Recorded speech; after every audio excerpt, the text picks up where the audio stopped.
Welcome to the Bold Goal Crusher podcast for anyone looking to stop letting life get in the way and start crushing bold goals.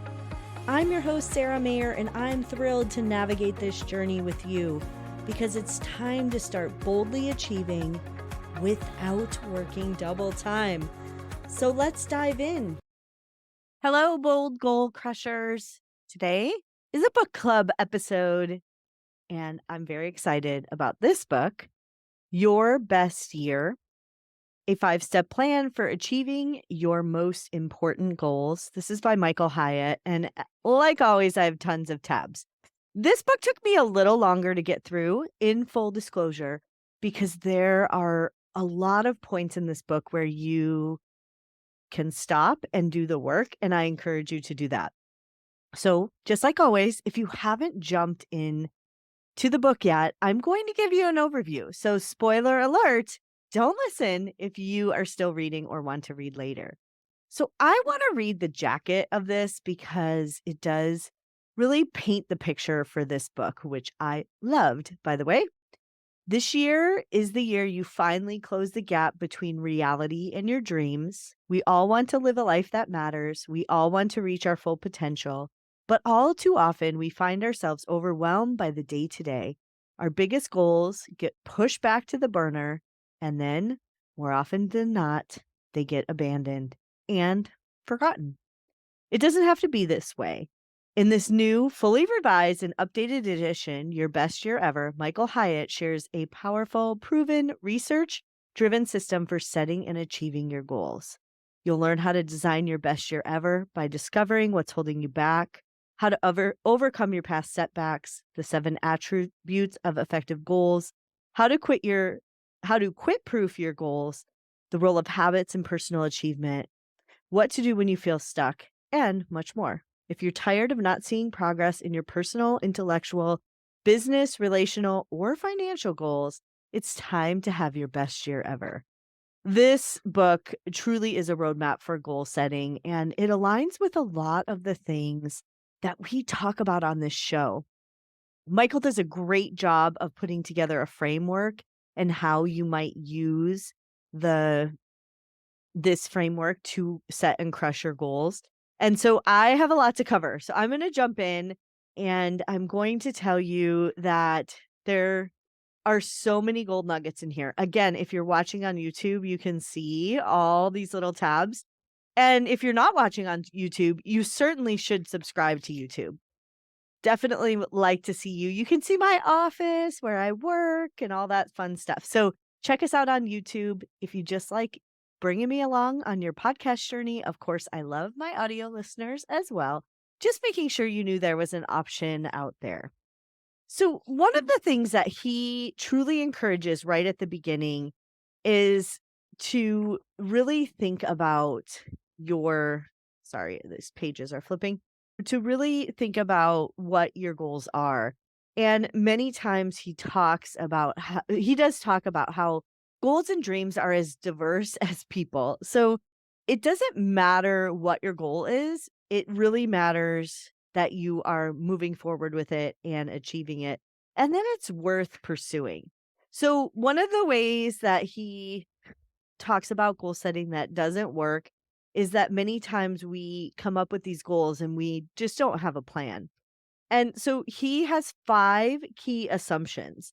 So his first little comment is that, excuse me, real life is manifested and that our lives consist of 9 interrelated domains. So we have our body, we have our mind, we have our spirit, love, family, community, money, work, and hobbies. And every domain matters and they all affect each other. So if you are following along on page 19, he has a wheel of life domains and where you can rate where you are in each of the domains.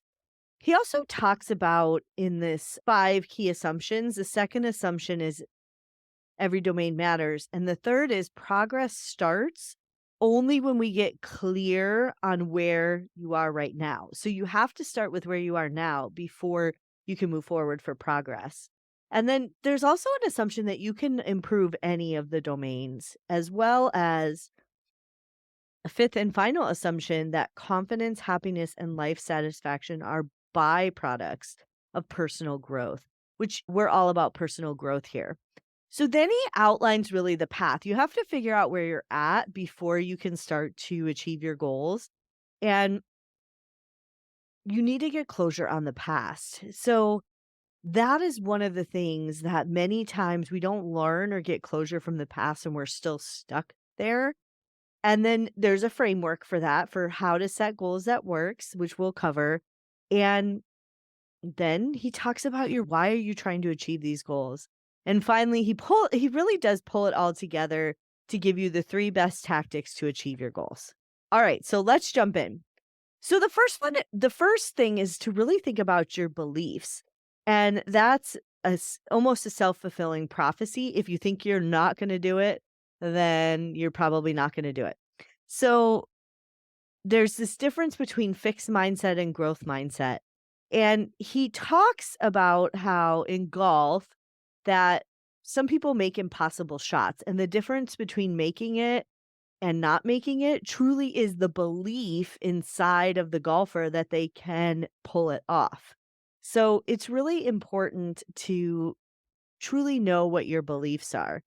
And then one of the biggest reasons we don't succeed in our goals is that there's doubts. We simply believe they're out of reach. And so if we can really make sure that we believe in our goals, but not only that, we believe in ourselves, that will help us to achieve our goals. All right. Then he talks about a lot of different things like when you feel powerless, how that might affect your goals. But what I really liked is when you feel powerless, like maybe you can't do that. We all have these powers within ourselves and probably more so than we give ourselves credit for. So there's a Stanford research psychology professor, Albert Bandura, and he says that this power comprises four properties that help us achieve our goals. So these are the ones we need to hone in on. Intention.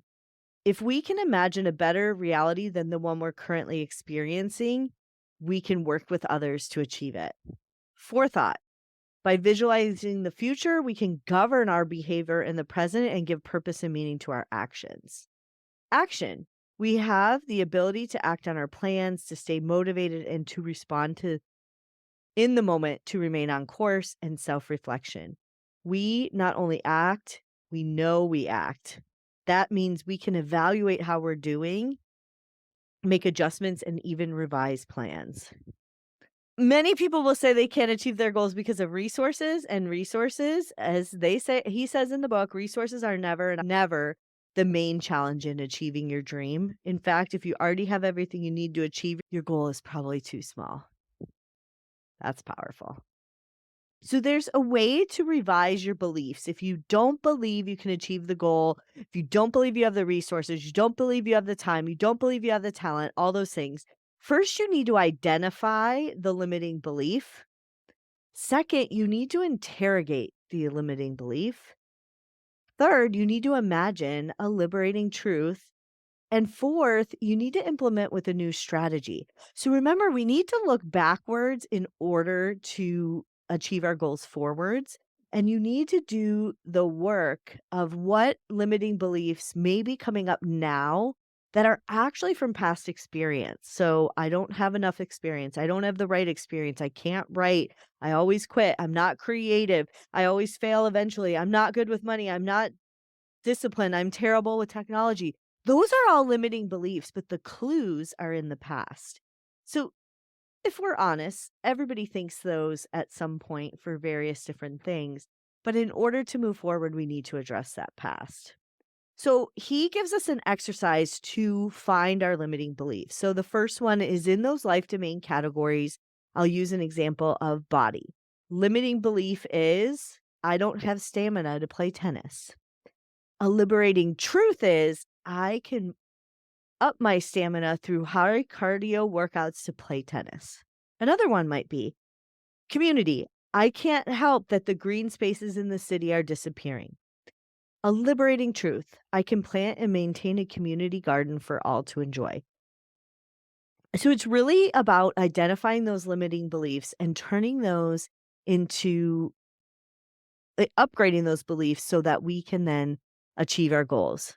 So here's the action plan he outlines in the first section. First is recognizing the power of your beliefs, truly understanding that your beliefs shape everything.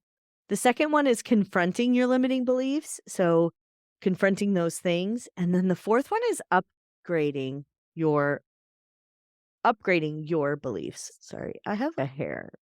There you go. If you're watching on YouTube, you saw me trying to get this hair out of my headset. So step one really is about, hold on, where did it go? Sorry. Step one is about believing the possibility that you can achieve your goals. Step two is completing the past. So we're going to talk about this. So we are reacting to our personal histories instead of getting the closure we need to move forward. That's what Michael Hyatt says. What I call completing the past is possible to do. So we've all gone through experience, and your past is a story. How you frame that story will largely impact your future start. So if we look at the past from an abundance mindset instead of one fueled by scarcity, we can reframe the past. That's the purpose of this section in step two.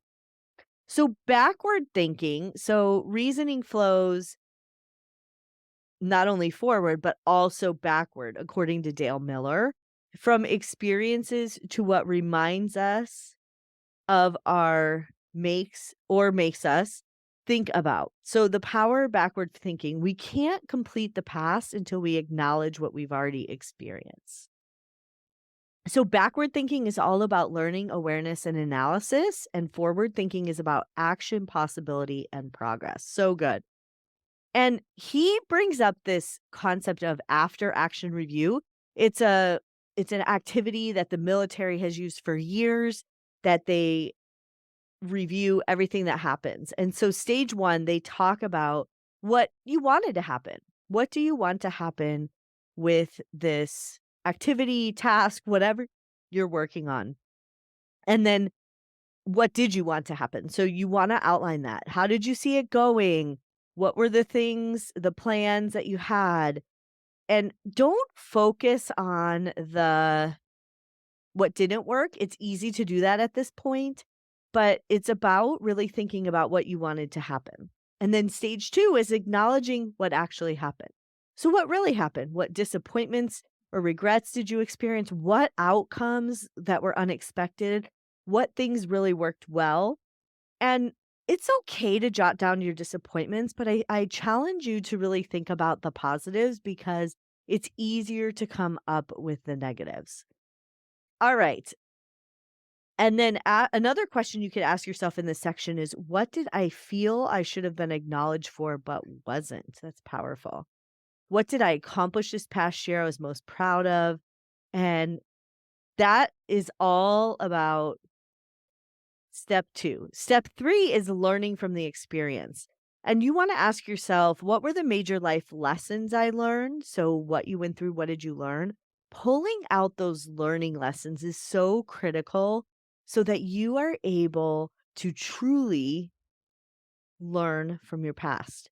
Stage 4, adjusting behavior. This is where we start to tweak the dials a little bit. We move them up and down.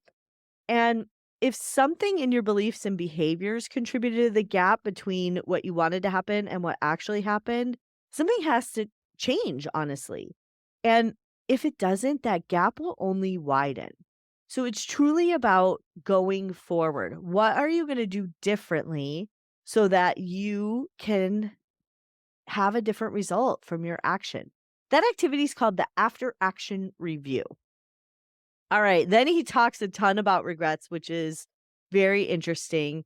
And what was interesting is only 1% of respondents say they never engage in regretting behavior. And Michael, he shares a lot about regrets. And he says that if you have no regrets or intentionally set out to live without regrets, you're missing the value. And the value you may be asked is, what is the value in regrets? but the pain could be truly real and intense. And the problem is how quickly we distance ourselves from it. So we don't want to live in the pain of that regret or whatever happened. But that is a big mistake, says Michael. He cautions us. He says, when it comes to experiencing your best year ever, we can leverage our regrets to reveal opportunities we would otherwise miss and ensure we don't create repeatable behavior. So good. So self regrets not only don't help us improve, but they sit on the evidence table of court. So like we know that, oh, weren't able to do that then, like we could hold whole court about what we had. This is a quote from the book. I'm going to actually read it. If, on the other hand, you believe you simply sometimes fail, you can begin evaluating what's missing in your performance and seek corrective action. And there's an advantage. Success consists of going from failure to failure without losing enthusiasm. You're not a failure, so the failure you do experience creates dissonance that requires your attention to resolve. So good. So there are several benefits of regret, surprisingly. The first is instruction. Regret is in form of information and it can help you avoid encouraging doing those things in the future. Motivation to change. It can be a tremendous motivator to change. And integrity. Regret can work in us like a moral compass, signaling that we've veered off the path. So there is opportunity in regret. Interestingly enough, here are the 6 biggest regrets people express: education, career, romance, parenting, self-improvement, and leisure. Wow.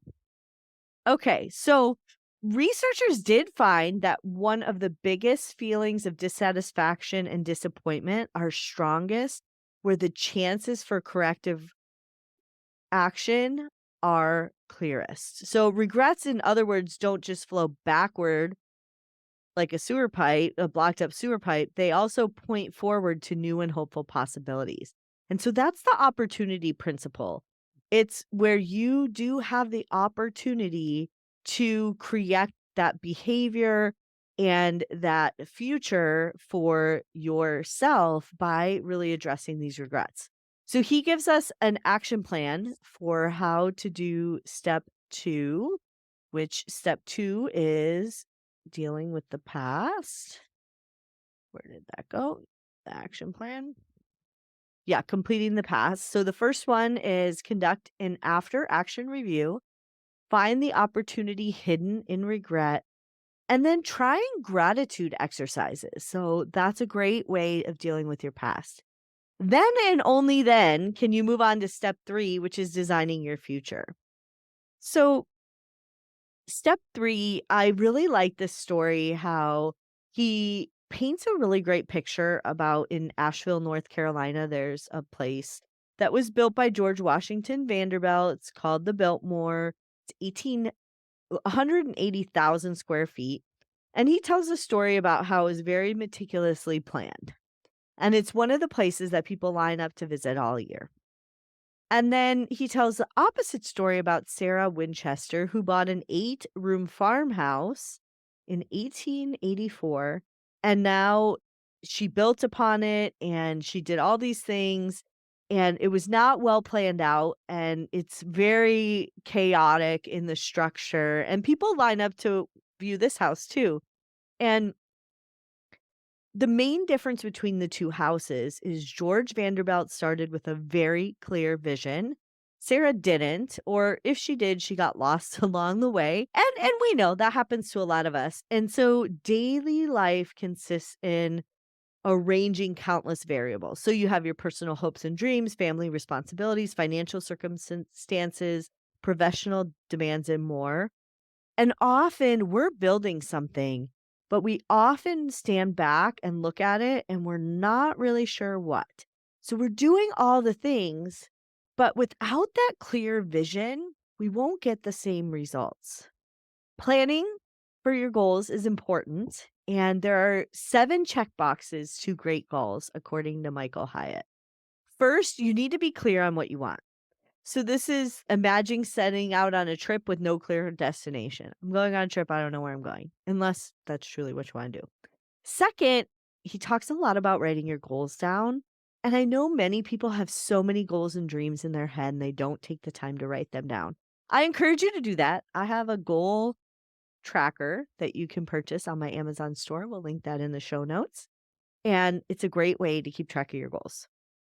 Third, the reason that you want to have goals written down and the 7 check boxes is it motivates you to take action.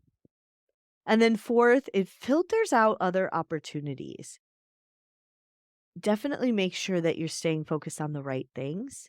Fifth, it enables you to see and celebrate your progress. It's so important to celebrate your progress. He brings up a couple things. In a study outside of Duke University, researchers found that people with more specific goals gained more momentum and motivation, while people with less specific goals had the opposite tendency. They lost steam along the way and reported a decline in motivation, even when they made some progress. So, the more specific you can get about your goals, the more you can visualize it, the better. All right. And then he talks about risk. And comfort is overrated. Risk is where the learning happens. It's also where it's a catalyst for growth. And third, discomfort signals progress. So when you push yourself to grow, you'll feel discomfort, but there's a profit in the pain. So it's really important to really get uncomfortable. And there have been more than 1,000 academic experiments in goal setting. 90% have produced positive results. So when people set goals, 90% of the time they have positive results. Oftentimes, and this happens to me too, people set goals that are too low, but difficult goals actually by research show more sustained enthusiasm. And when we tend to reach for the impossible, we often do the impossible. There's like that old adage of shoot for the moon, you'll land on the stars. So there's these three kind of different ways of goal setting. So there's goal setting for the comfort zone, not recommended. And then there's this little bit of risk where you get in the discomfort zone where you may have to learn or overcome a challenge and you know it that you don't have the tools, resources, or talent. And then there's the delusional zone. So we're not talking about setting goals that we know we can't achieve. They're just delusional. We would need to dial that back. There's a sweet spot. And people tend to do one of two things and then the middle. So they tend to be in one camp and they need to either move to the middle or move up. And that's what you want to do. So let's talk about the next types of goals. So he suggests setting achievement and habit goals. So, for example, achievement goal could be read 50 books this year, and a habit goal could be read 45 minutes each evening, which is very similar to what I teach. Have a big, bold goal, but then the tactics for how you achieve them are very specific. Uh-oh, I just pulled that tab off of wherever it was. All right. And next we have the action plan. So the first one is to set your goals. Consider the format, and you want to think about being dreamy and then writing those goals down. And you want to set goals in your discomfort zone. So it might be acknowledging the value, leaning into the experience, noticing your fear, and not overthinking it. And then you want to pick the right mix of achievements and habits that will help you achieve that goal. It's really critical that you write these down as well.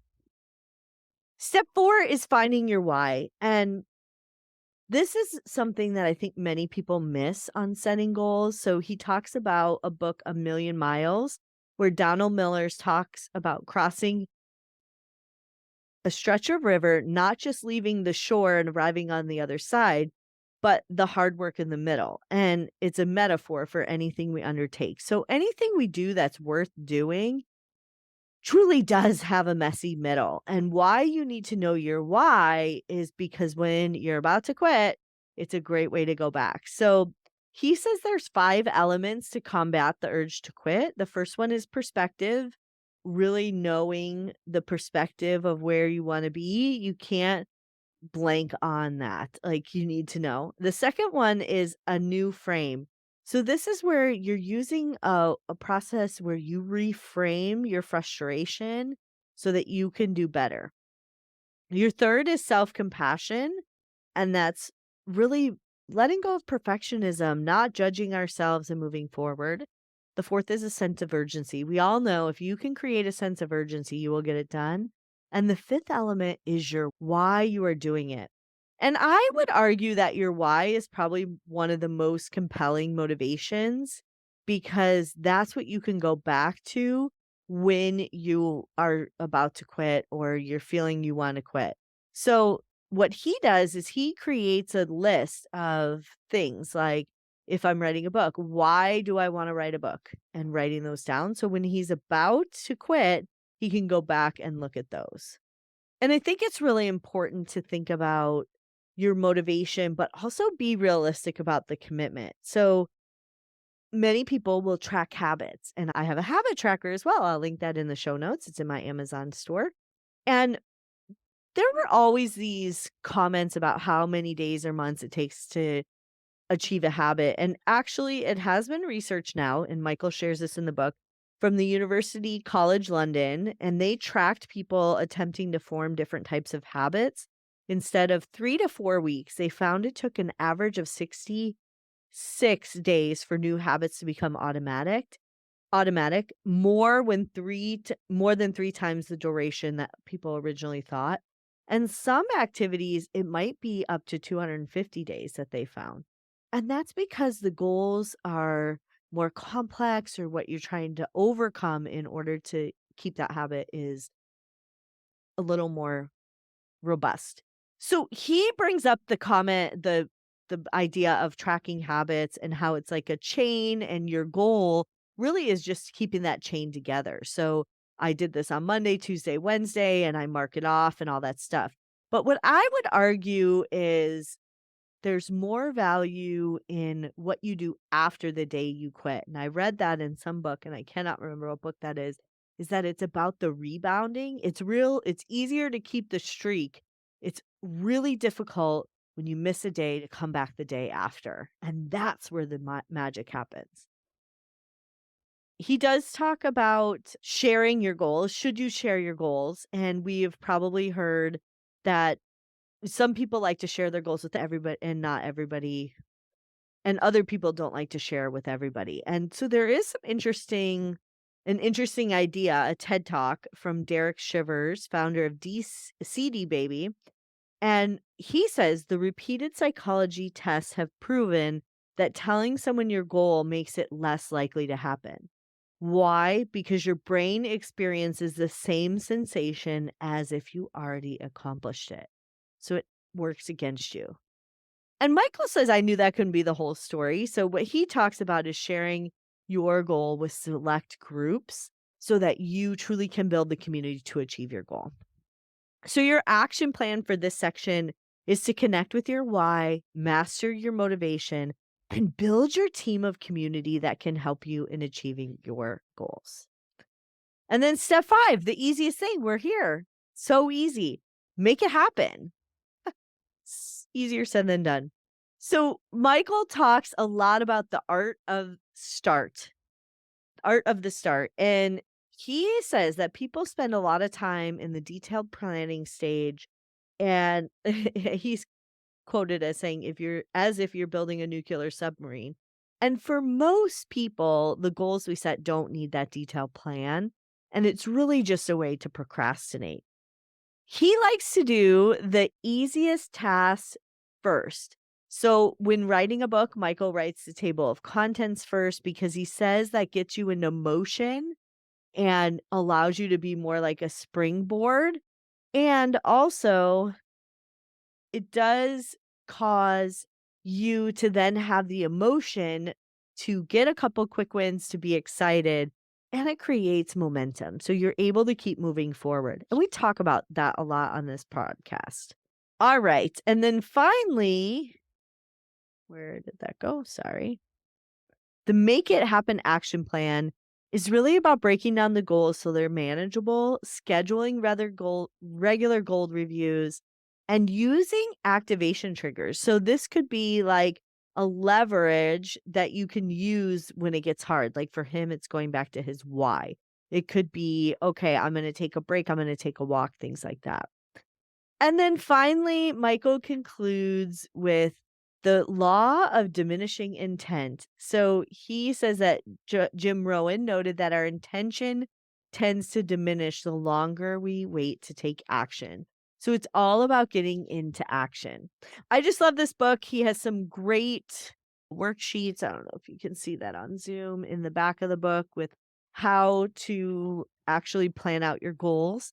You can certainly take advantage of my goal tracker as well as habit tracker because they are tools that will help you achieve your goals. All right, bold goal crushers, it's time to crush your goals and everything that gets in the way. I hope you join us live for the book club. It is saramayer.com/join book club if you have not signed up. Talk to you soon.